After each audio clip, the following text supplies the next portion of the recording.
Aktoria e njohur Elia Zaharia vjen në edicionin e 28 të panairit të librit me një tjetër vepër për fëmijë. Perla dhe Dreri i Art është libri i dytë me përralla i shkruar nga Zaharia, e cila thot për CNA se prindrit nuk kursehen tek libri, ndërsa shfaqet optimiste për dëshirën e të vegjëlve për të lexuar. Mendoj që prindrit edhe kur ja mohojnë vetes një investim, tek fëmia nuk kursehen, sepse në fakt vetëm te libri nuk kursehen, sepse libri ta kthen investimin. Është gjëja më e rëndësishme për të ndërtuar pastaj një brez ndërgjegjshëm. Mendoj që fillon që nga fëmijëria leximi.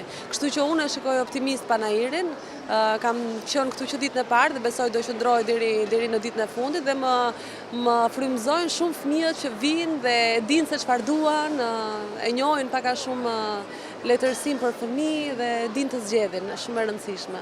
Por, a është e vështirë të shkruash për fëmijë, të kesh vëmendjen e tyre dhe të përcjellësh mesazhin e duhur? Po, sepse libri konkuron me të gjithë teknologjinë tashmë, kështu që është një sfidë për autorët edhe për njerëzit e letërsisë. Unë kam libër të dytë dhe them drejtën kam patur një eksperiencë shumë të mirë me të dy libra, domethënë qasja e fëmijëve dhe e prindërve ndaj librave ka qenë shumë entuziazmuese për mua. Nuk është e vështirë për aq kohë sa e kemi mbajtur gjallë fëmijën brenda vetes, mendoj, se të shkruash për fëmijë duhet flasësh me gjuhën e tyre dhe të hysh në botën e tyre.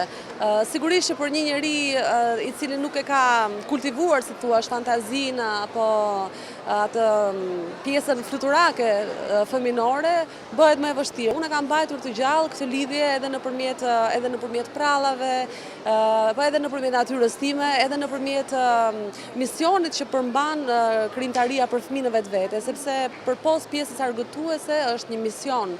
Të flasësh fëmijëve, duhet të jesh i ndërgjegjshëm, që duhet të zgjedhësh gjuhën e duhur, një shqipe të pastër, duhet të zgjedhësh mesazhet e duhura dhe mënyrën e duhur për të transmetuar këto mesazhe, sepse shpesh herë duke dashur të japësh mesazhe, mund të përthithet si një moral dhe fëmia automatikisht do ta refuzojë. Domethënë dhe mesazhet duhet vinë midis rreshtave, që të mos lexohen, po të nënkuptohen, si thua, të përthithen pa dashje. Dhe unë përpiqem të jem e kujdesshme me të gjitha këto element. Ky është edhe mesazhi autores sa i përket leximit. Unë thjesht mund të jap një mesazh që nga libri nuk duhet të shkëputemi kurrë në asnjë moshë, sepse vetëm një shoqëri e lexuar mund të garantojë shpresë për të ardhmen.